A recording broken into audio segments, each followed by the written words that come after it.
Hello there, this is the World News at 12 on Voice of the People, 90.3 FM. My name is Ijeoma Innocent. And I am Kayla Abraham, and these are the top stories. Ribadu claims Tinubu government has rescued over 1,000 kidnapped victims without ransom. Kano Anti-Graft Commission unveils fresh charges against Ganduje. Southwest stakeholders fault Yoruba Nation agitation as act of terrorism. And now refined House President Tinubu does the sack from his cabinet. Nigeria's First Lady flags off tech training program for women entrepreneurs. Details now.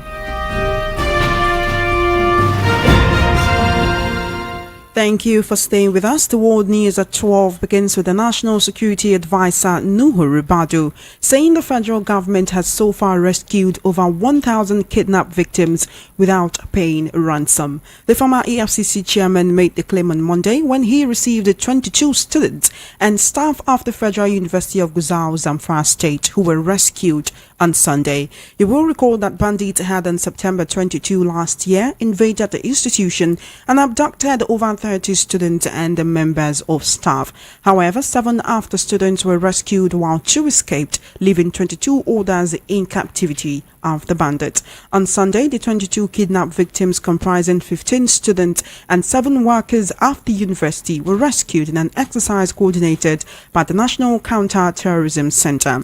Speaking while receiving the students in Abuja, the NSA appreciated the security operatives for rescuing the students without losing any one of them and without paying any ransom. Ribadu stated that the latest rescue is yet again a success story in the efforts of the federal government to free all those being unlawfully held in captivity.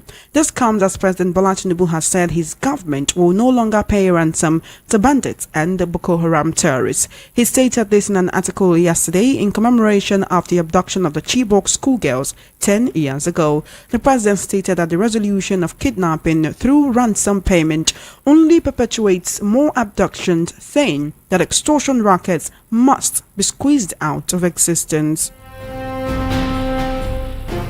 Meanwhile, the Kano State Anti-Corruption and Public Complaints Commission says it has filed fresh charges of corruption and maladministration against the former governor of the state, Abdullahi Ganduje. Magaji alleged that the Ganduje government took 1 billion naira from the state coffers months to the expiration of the administrator's tenure in May 2023, but the money was sent to BDC operators and not used for road renovation as earmarked.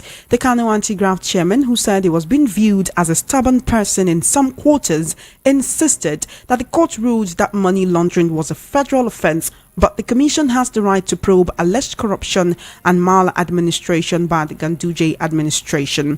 Magaji said though he was appointed by Ganduje to head the agency, he will not hesitate to prosecute alleged corruption by the immediate past administration in the state.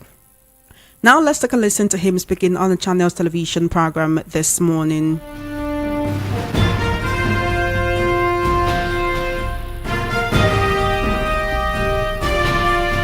Yes, we verify. In fact, it will not even go unpunished because what is happening now is a tip of the iceberg. As I'm talking to you, we are investigating a case whereby 51.3 billion naira local government funds were directly taken from the government coffers, sent to other individuals, and we trace it to people. So we are, and this is not only the case that we have filed. We have filed a series of cases, and anybody that wants to carry his cross, because we have the case whereby 1 billion naira in April last year was removed from government coffers under the pressures of renovating 30 roads in the metropolis, and it was taken away. Thanks to Beirut change. We have a case whereby 430 million, all these cases are before the court. We have a case of 4 billion naira, whereby it was sent from consolidated revenue account of Kano State to an agricultural company. And back to what you said that, yes, that is the beauty of what we are doing. In Nigeria, we're not supposed to have scapegoats. We're not supposed to have those that will be shielded. Even we are in the anti-corruption committee, we are facing the test, and our integrity has been tested. That is what it's supposed to be. Anybody that is charged before the court of law, let him go and answer. We have a robust, judicial system and if you want to know that what the judiciary did in this country, go to our law report. You will see that we have a judicial system. If the court, you are not satisfied with what the court did, then we go. Meanwhile, the Kano High Court ruled arraign Ganduje on Wednesday, April 17, on charges bordering on allegations of bribery, diversion and misappropriation of funds, including the purported acceptance of $413,000 and 1.38 billion naira in bribes.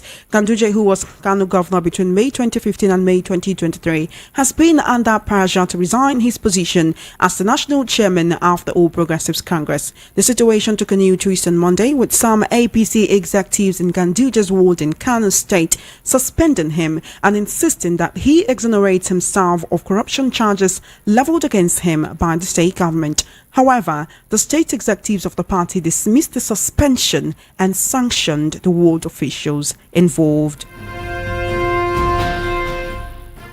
In the meantime, governors in the southwest and some major stakeholders in the region have expressed their disapproval of the recent incursion of Yoruba Nation agitators into Oyo State. You will recall that last week that several individuals wearing masks forced their way into the Oyo State government secretariat, with some of them armed. Some of the agitators were subsequently arrested by security operatives. Leaders in the southwest geopolitical zone have condemned the development and are taking steps to prevent any uprising in the name of agitation in the region. Popular Yoruba Nation agitators such as Chief Sunday Adeyemo, also known as Sunday Igboho, and Chief Banji Akintoye have since distanced themselves from Onitiri and have called for her arrest. The southwest states are taking the situation seriously and have issued warnings against any form of agitation or attempts to overthrow democratically elected governors in the region. Former Kaduna State Governor Nasir El-Rufai has told President Bola Tinubu to sack all appointees in his government that are not performing up to expectation. Speaking on Monday in Maiduguri at a capacity building workshop for top officials of the Borno State Government, El-Rufai stressed that Tinubu should relieve those who are not performing in his cabinet of their responsibilities and bring them in other capable hands. The former governor also called on the president to adjust some of his policies that are not yielding the desired or expected result. He further urged Nigerians to pray and assist the administration in its effort to make things better. While in Lagos, the First Lady of Nigeria, Senator Oluremi Tinubu, has flagged off the Southwest Huawei Renewed Hope Initiative, Women in Tech Training, as part of efforts to empower women entrepreneurs with tech and digital skills for economic growth and development. Addressing participants at the flag-off of the training program, the First Lady, who was represented by Lagos State First Lady Dr. Ibijoke Sanwo-Olu, stated that the training will equip women entrepreneurs with necessary skills and resources to compete favorably in the tech world. The First Lady informed that the training initiative, which is a partnership with Huawei, corroborates Sustainable Development Goal 5 that seeks to achieve gender equality, full participation of women, and equal opportunities for leadership at all levels of decision-making. The Lagos State government has opened an amnesty window on planning permits in the form of a 3-month moratorium in penalties and completed buildings without planning permits across the state. A statement issued on Monday by the Permanent Secretary of the Office of Fiscal Planning, Engineer Oluwole Shotire, said the property owners and developers of existing developments without approvals can obtain planning permits, otherwise known as building plan approvals, within the stipulated period of 2nd May to 30th July 2024, without payment of statutory penalties that usually go with erecting buildings without approval in the state. The amnesty program, which is part of measures of the Lagos State government to cushion the effect of current economic hardship on the building environment sector, also offers additional relief of 5% discount on payments completed within 10 working days during the amnesty program. In light of the recent tragic boat mishap which led to the death of Nigerian actor John Paul Odongwodu, popularly called Junior Pope, and 5 others, VOP News Today had the national president of the Association of Movie Producers in Nigeria, Ambassador Queen Blessing Ebigeson, and we asked questions on the way forward and what the association is doing to compensate the family. Let's take a listen to what she had to say. Tragic boat mishap which led to the death of Nigerian actor John Paul Odonwodu, popularly called Junior. So that we can actually know exactly how to respond to our own producer whose set this tragic incident happened. And moving forward also, the association is going to be taking drastic measures to make sure that every production has a form of security and lives are protected, as whether you like it or not. The producer is supposed to protect everybody on their set because they called everybody out. So we're going to make sure that we train them and retrain them on safety measures. If it's to bring professionals to talk to them about safety so they can take it seriously. We know the factor in Nigeria where everybody plays with their life as if they have some remaining of those life in a cupboard where if one quenches, they just go and pick another one. However, since the language we understand as Nigeria is Sojahan, we too, the association will be able to, we have now decided to apply that iron hand to make sure that producers complies, and anybody that does not comply with this rule that we're going to put in place will be either banned from the association completely or suspended. And we're also going to make sure that You are currently listening to the World News at 12 right here on Voice of the People 90.3 FM. We'll now move into the interview session on the World News at 12 today. And right here in the studios, we have a development economist, acclaimed author, as well as political national and the public affairs analyst. You know him. He's Mr. Peter Anosike. Welcome to the World News at 12, Mr. Anosike. Thank you for having me. Thank you for joining us. Okay, so Nuhu Ribadu, who's the National Security Advisor to the President, has said that this administration has rescued over 1,000 kidnapped victims without ransom. Of course, this is, as the President said yesterday, that his administration will no longer pay ransom to bandits. Now, the term, or those two words, no longer, means they've been doing, sounds like, or we can infer from that they've been doing this before, but he's saying this will no longer happen. Now, is it not ironic when you say we'll no longer pay ransom to bandits, and then you're saying we've been able to rescue over 1,000 people without paying ransom? Why do we have over 1,000 people kidnapped in Nigeria in the first place? Isn't it the issue of insecurity we should be looking at rather than the payment or the non-payment of ransoms? Well, the issue is that federal government have been paying ransom, and they will continue to pay ransom. They don't have any. They cannot stop it. They have been paying ransom and they will continue to pay ransom. So this talk of we didn't pay ransom to rescue 1,000 people, you think it's not true? It is not true because the kids that were kidnapped in Kaduna State, ransom was paid. And even the governor of the state, Obasani, confirmed that. He said that... Yes, go on, Mr. He said that people shouldn't worry about whether ransom was paid or not. And the most important thing is that the children have been reunited to their parents. So a bad precedent has been set, and you cannot change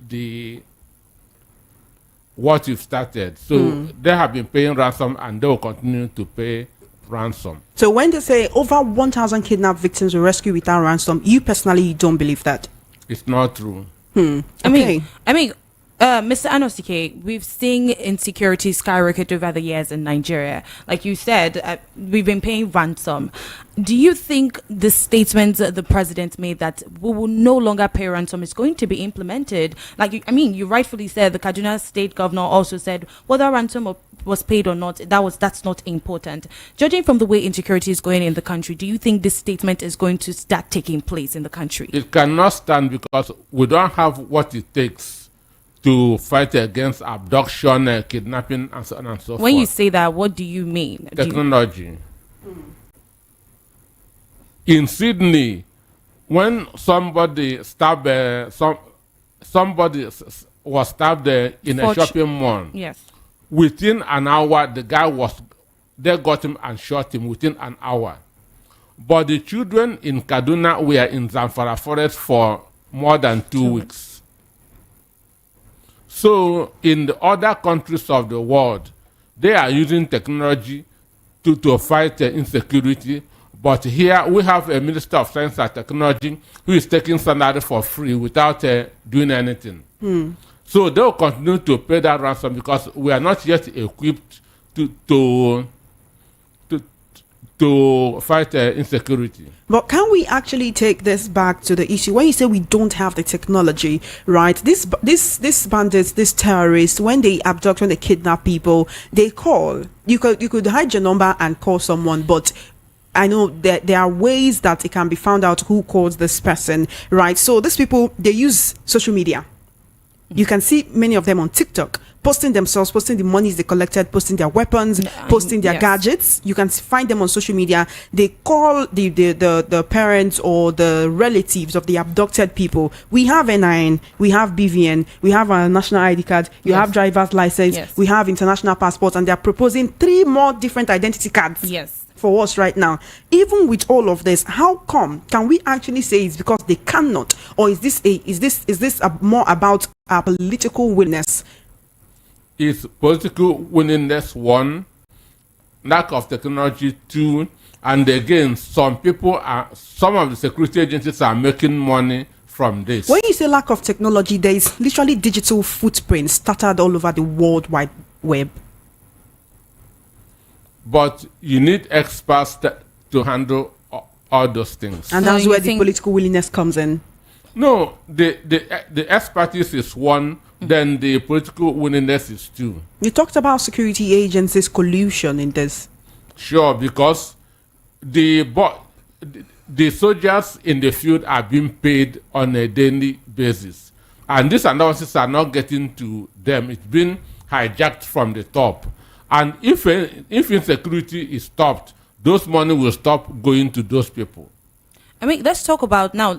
I mean, we've seen the president say that ransoms are no longer going to be paid. Even Nuhu Ribadu has said, 1,000 people have been rescued without paying ransoms. Well, let's talk about the victims now in this, and let's talk about the psychological effect of these victims. What can be done? I mean, would you say the deployment of psychological rehab centers is going to be a good way to help these victims? Because reuniting them with their families, do you think that is enough? After spending 7 months in captivity? Yes, sometimes 2 weeks, 2 months. Wouldn't they even have been indoctrinated? Can we think about that?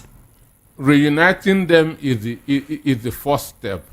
But they should go mental rehabilitation. They should go psychological rehabilitation.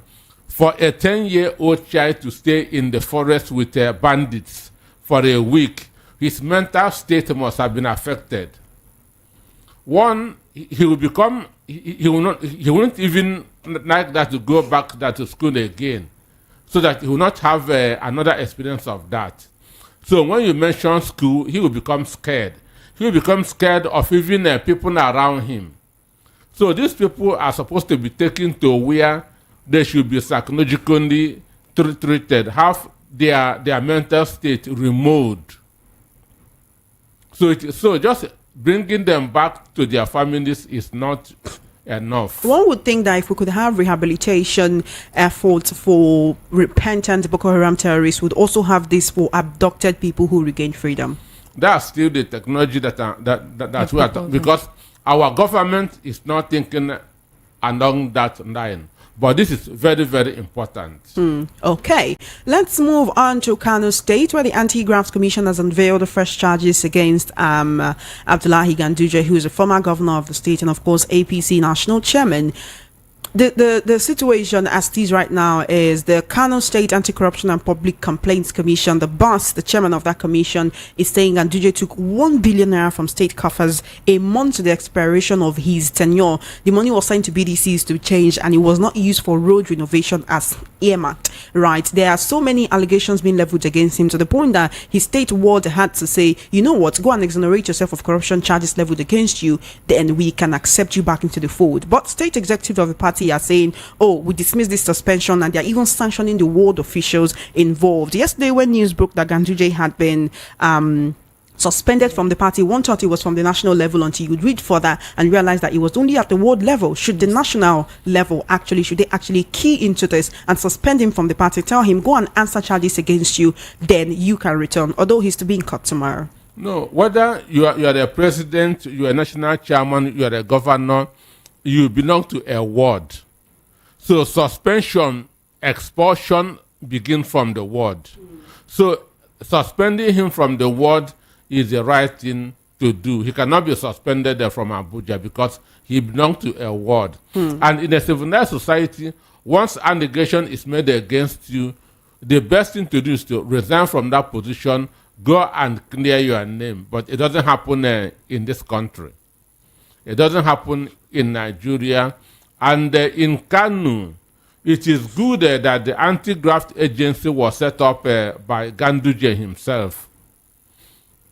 It is good that the anti-graft agency was set up by Ganduje himself. So he shouldn't say that Yusuf set it up to hunt him. So it was an agency that he set up that is now trying him.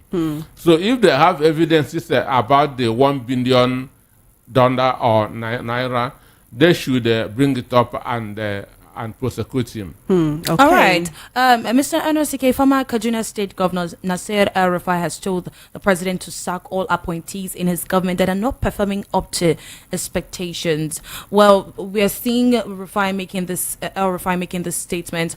The question I have for you is, isn't this too early to be sacking appointees? I mean, this government is just almost a year, and we're talking about sacking appointees. What do you have to say about this? Also, remember the delivery tracker app that was unveiled last week. They said Nigerians will be able to use it to track the performance of ministers. And if you say such a person is not doing well, they would want to do something about that. Can we reconcile the two together? Well, for me, two things are here. This is an advice from somebody who was rejected as a minister. And now talking about sacking people who are not performing. Is this advice based on national interest or selfish interest? Because El-Rufai is an ambitious human being.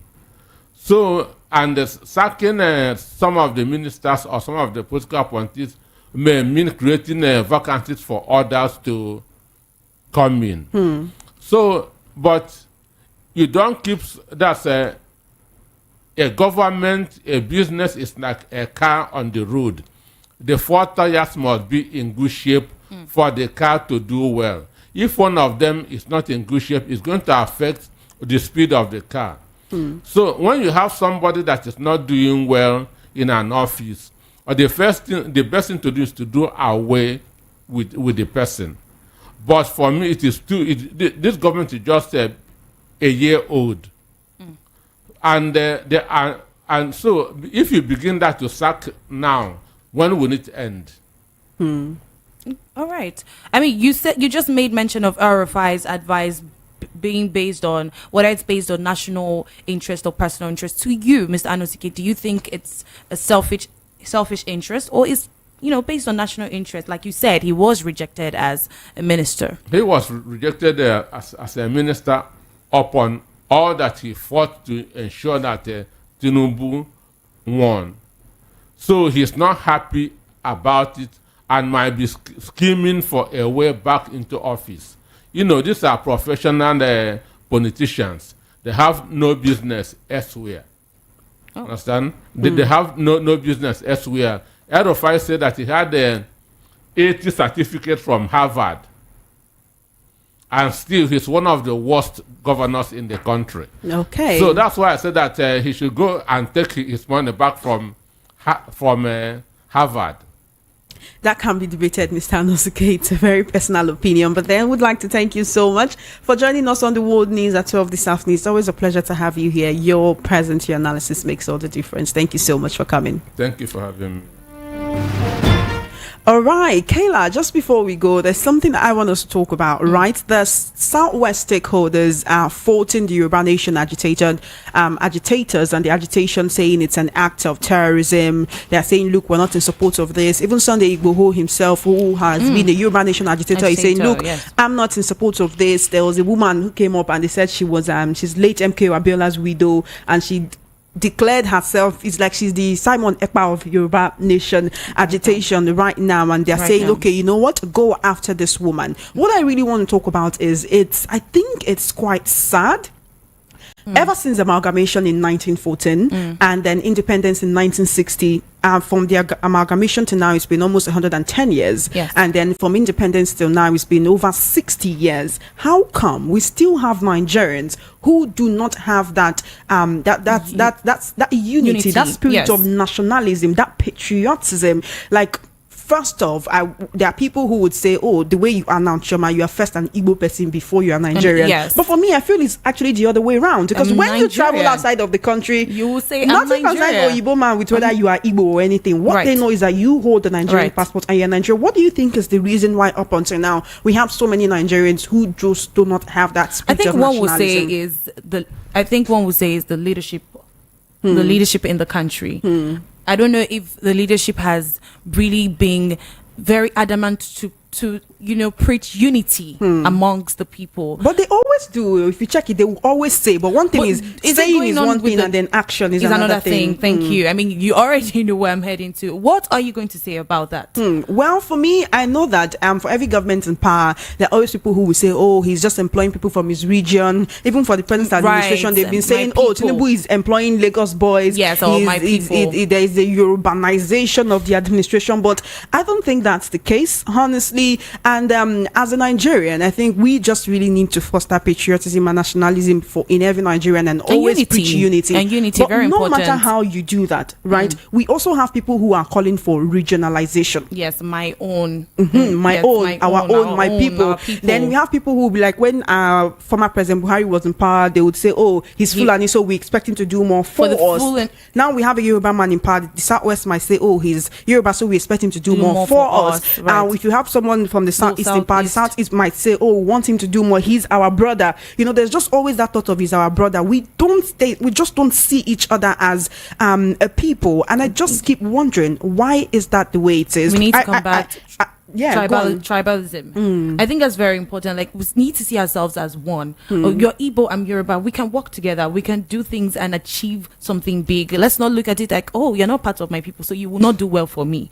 Or you're not part of my region, like you said. You're not going to do well. Then we have right. that segregation where people be like, definitely. we also have stereotyping. And I think that in itself is one of our undoings. We might take it as a joke or as a play. Yes. Stereotyping is when you come and say, oh, Yoruba people like pepper. They do Igbo this. people like money. Yes, they Hausa do. people like this and that. Right. And it might be true for one person, it might be true for 10 people, but it's not true for the whole number of people that make that region. I was talking about this with Mr. Akifatike Yes. on the World News at 12 yesterday, and he said, look, it will always be like that. That even if these agitators that want It will Yoruba always nation, be like if that. they have that Yoruba nation, you might see Ijebu rise up and say, oh, we're the best.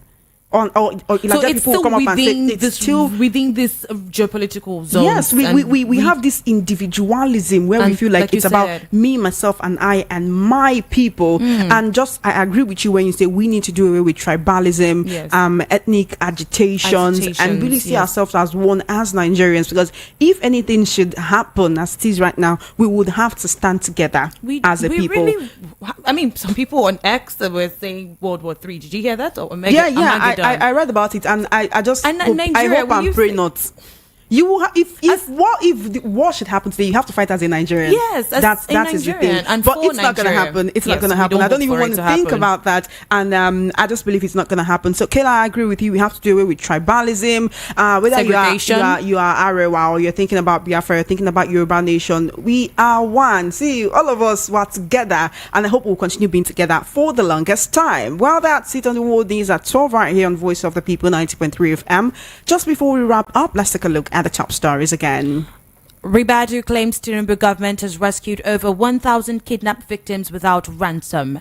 Kano Anti-Graft Commission unveils fresh charges against Ganduje. Southwest stakeholders fought Yoruba Nation agitation as act of terrorism. And White House President Tinubu does the sack from his cabinet. Nigeria's First Lady flags of tech training program for women entrepreneurs. And that is the wrap on the World News at 12. My name is Ijeoma Innocent. And I am Kayla Abraham. Do follow our social media handles at VOP903 FM. Good afternoon and thank you for listening. To stay tuned. Up next is Matters with Ikamijide. Have a wonderful day.